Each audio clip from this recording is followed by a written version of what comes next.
Salam sejahtera, selamat beraktivitas kembali. Semoga lebih baik hari ini daripada hari kemarin. Tuhan senantiasa melimpahkan setiap berkat-berkat-Nya. Kita baca dan renungkan firman Tuhan di dalam Matius 6 ayat 1-15. Ingatlah, jangan kamu melakukan kewajiban agamamu di hadapan orang supaya dilihat mereka. Karena jika demikian kamu tidak beroleh upah dari Bapamu yang di surga. Jadi apabila engkau memberi sedekah, janganlah engkau mencanangkan hal itu seperti yang dilakukan orang munafik di rumah-rumah ibadat dan di lorong-lorong, supaya mereka dipuji orang. Aku berkata kepadamu, sesungguhnya mereka sudah mendapat upahnya. Tetapi jika engkau memberi sedekah, jangan diketahui tangan kirimu apa yang diperbuat tangan kananmu. Hendaklah sedekahmu itu diberikan dengan tersembunyi, maka Bapamu yang melihat yang tersembunyi akan membalas kepadamu. Dan apabila kamu berdoa, janganlah berdoa seperti orang-orang munafik. Mereka suka mengucapkan doanya dengan berdiri dalam rumah-rumah ibadat dan pada tikungan-tikungan jalan raya, supaya mereka dilihat orang. Aku berkata kepadamu, sesungguhnya mereka sudah mendapat upahnya. Tetapi jika engkau berdoa, masuklah ke dalam kamarmu, tutuplah pintu dan berdoalah kepada Bapamu yang ada di tempat tersembunyi. Maka Bapamu yang melihat yang tersembunyi akan membalasnya kepadamu. Lagi pula dalam doamu itu, janganlah kamu bertele-tele seperti kebiasaan orang yang tidak mengenal Allah. Mereka menyangka bahwa karena banyaknya kata-kata doa akan dikabulkan. Jadi jangan kamu seperti mereka, karena Bapamu mengetahui apa yang kamu perlukan sebelum kamu meminta kepadanya.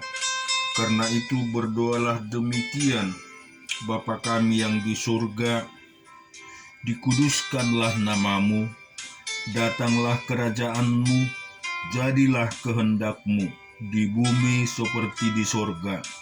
Berikanlah kami pada hari ini makanan kami yang secukupnya, dan ampunilah kami akan kesalahan kami, seperti kami juga mengampuni orang yang bersalah kepada kami.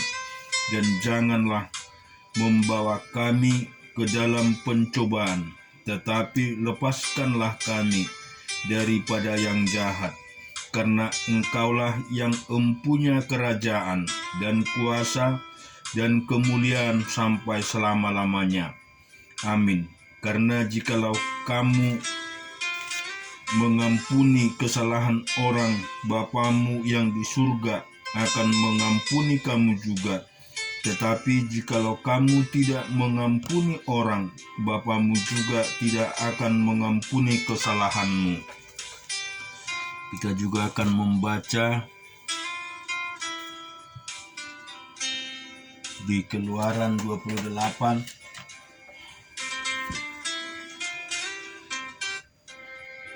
ayat 1 sampai dengan 20.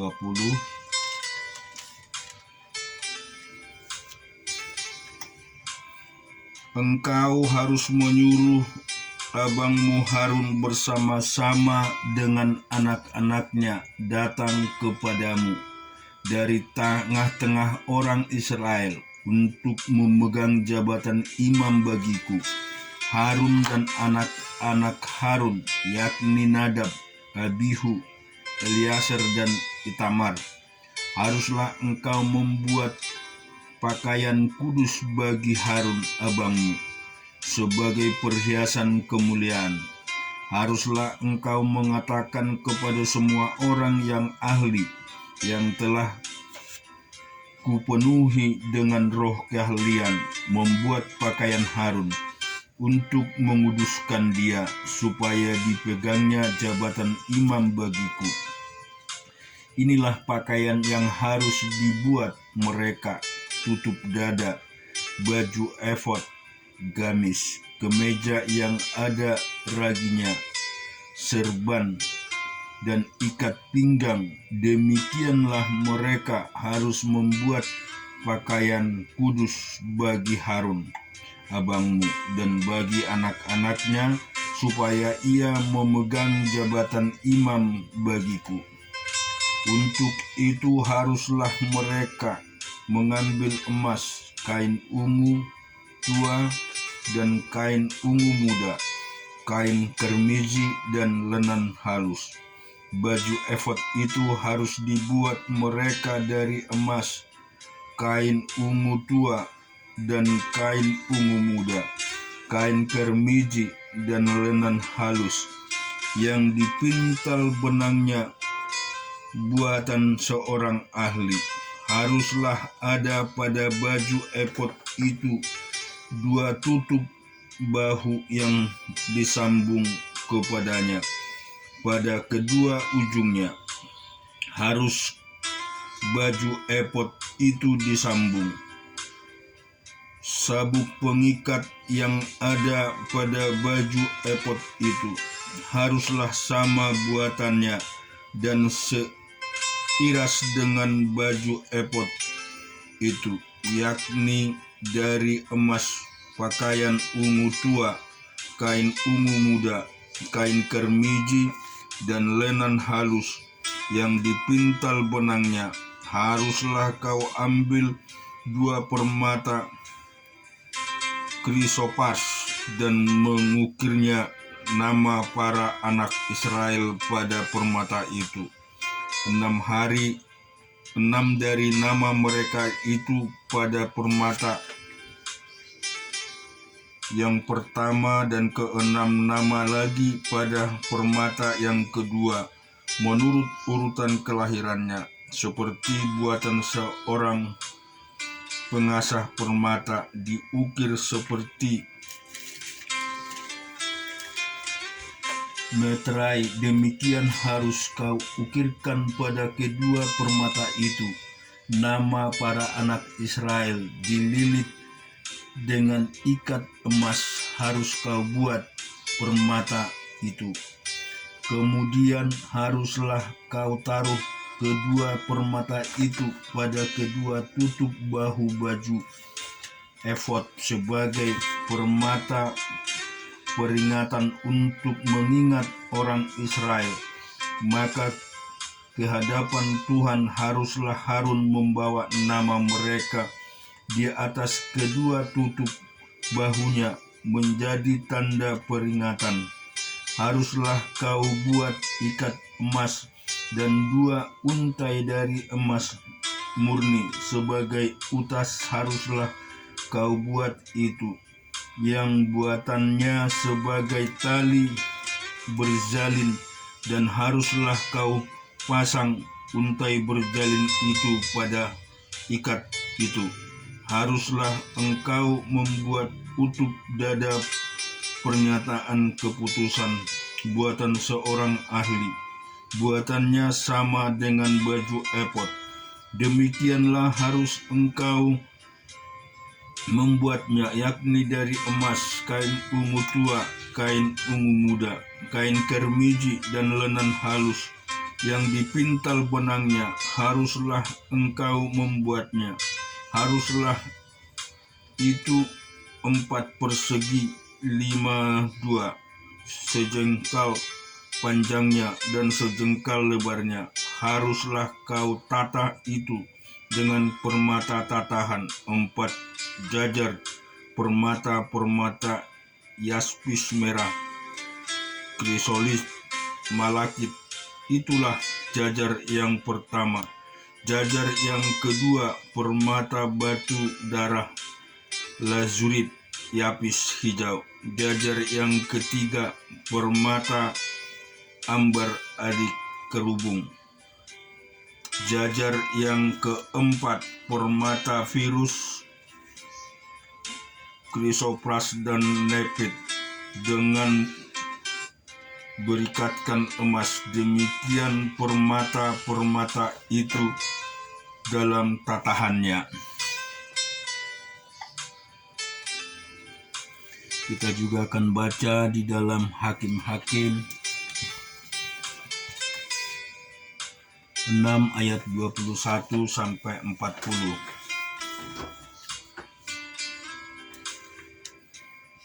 Dan malaikat Tuhan mengulurkan tongkat yang ada di tangannya. Dengan ujungnya disinggungnya daging dan roti itu. Maka timbullah api dari batu itu dan memakan habis daging dan roti itu. Kemudian hilanglah malaikat Tuhan dari pandangannya. Maka tahulah Gideon bahwa itulah malaikat Tuhan. Lalu katanya, celakalah aku, Tuhanku Allahku, sebab memang telah kulihat malaikat Tuhan dengan berhadapan muka. Tetapi berfirmanlah Tuhan kepadanya, selamatlah engkau, jangan takut, engkau tidak akan mati. Lalu Gideon mendirikan mezbah di sana bagi Tuhan dan menamainya Tuhan itu keselamatan. Mezbah itu masih ada sampai sekarang di Opra, kota orang Ebiezer. Pada malam itu juga Tuhan berfirman kepadanya, ambillah seekor lembu jantan kepunyaan ayahmu, yakni lembu jantan yang kedua berumur 7 tahun. Runtuhkanlah mezbah Bal kepunyaan ayahmu, dan tebanglah tiang berhala yang di dekatnya. Kemudian dirikanlah mezbah bagi Tuhan Allahmu di atas kubu pertahanan ini dengan disusun baik. Lalu ambillah lembu jantan yang kedua dan persembahkanlah korban bakaran dengan kayu tiang berhala yang akan kau tebang itu. Kemudian Gideon membawa 10 orang hambanya, dan diperbuatnyalah seperti yang difirmankan Tuhan kepadanya. Tetapi karena ia takut kepada kaum keluarganya dan kepada orang-orang kota itu untuk melakukan hal itu pada waktu siang,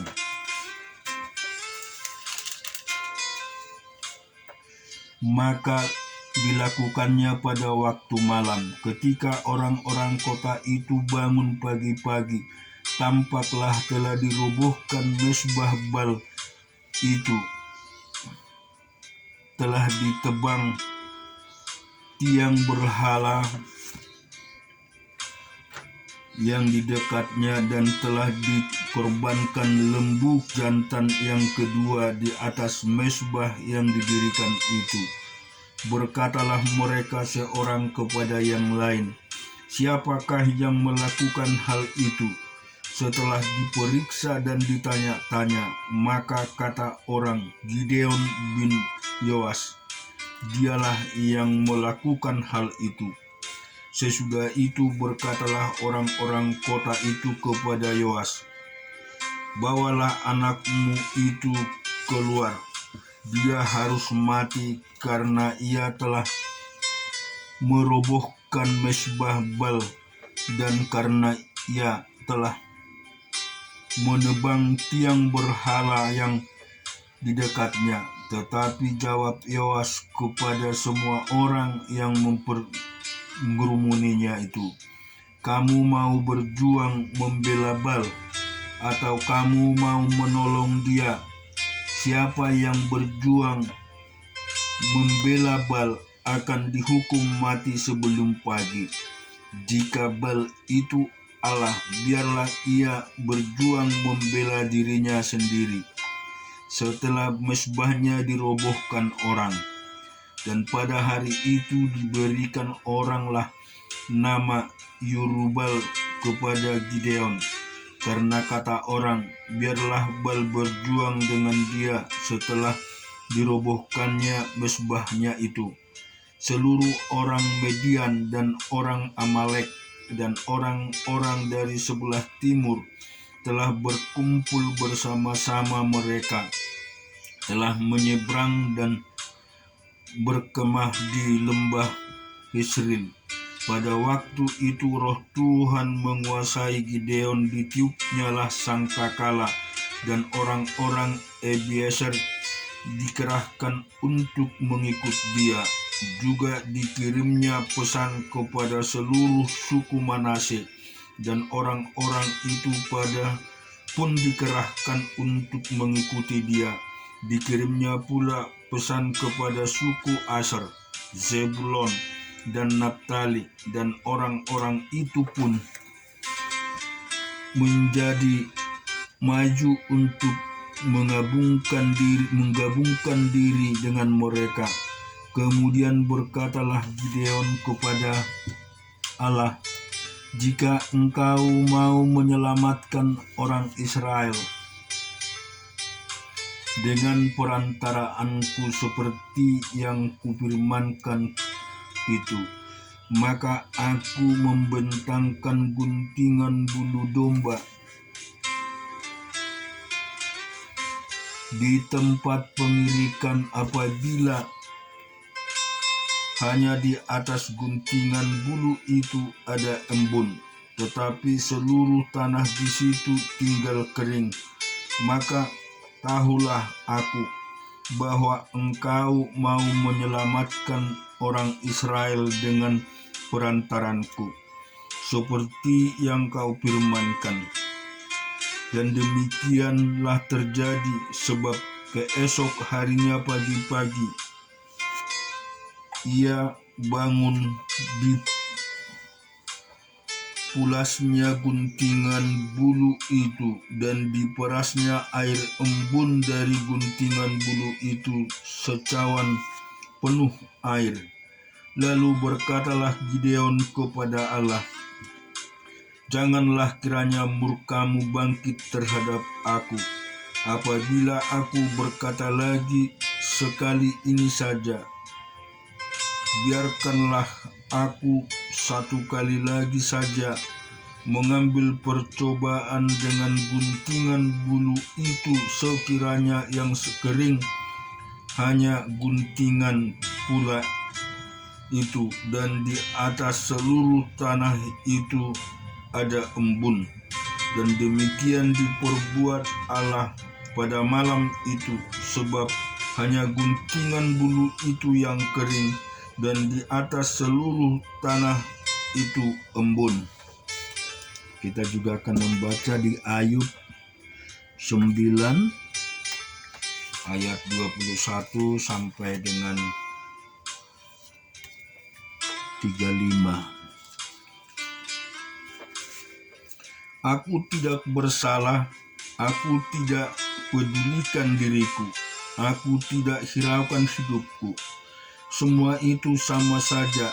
Itulah sebabnya aku berkata, yang tidak bersalah dan yang bersalah kedua-duanya dibinasakannya.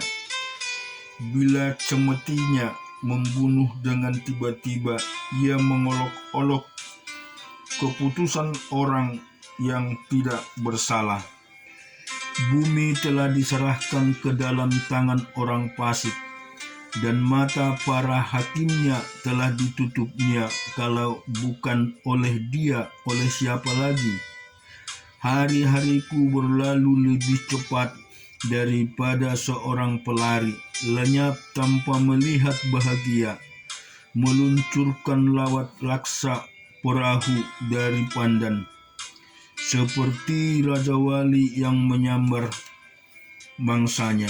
Bila aku berpikir aku hendak melupakan keluh kesahku, mengubah air mukaku dan bergembira, maka takutlah aku kepada segala kesusahanku. Aku tahu bahwa Engkau tidak akan menganggap aku tidak bersalah. Aku dinyatakan bersalah, apa gunanya aku menyusahkan diri dengan sia-sia? Walaupun aku membasuh diriku dengan salju dan mencuci tanganku dengan sabun, namun Engkau akan membenamkan aku dalam lumpur, sehingga pakaianku merasa jijik terhadap aku, karena dia bukan manusia seperti aku, sehingga aku dapat menjawabnya. Mari bersama-sama menghadap pengadilan. Tidak ada wasit di antara kami yang dapat memegang kami berdua. Biarlah ia menyingkirkan patungnya daripadaku. Jangan aku timpa kegetaran terhadap dia. Maka aku akan berbicara tanpa rasa takut terhadap dia, karena aku tidak menyadari kesalahanku. Amin. Tuhan kiranya memberkati kita hari ini.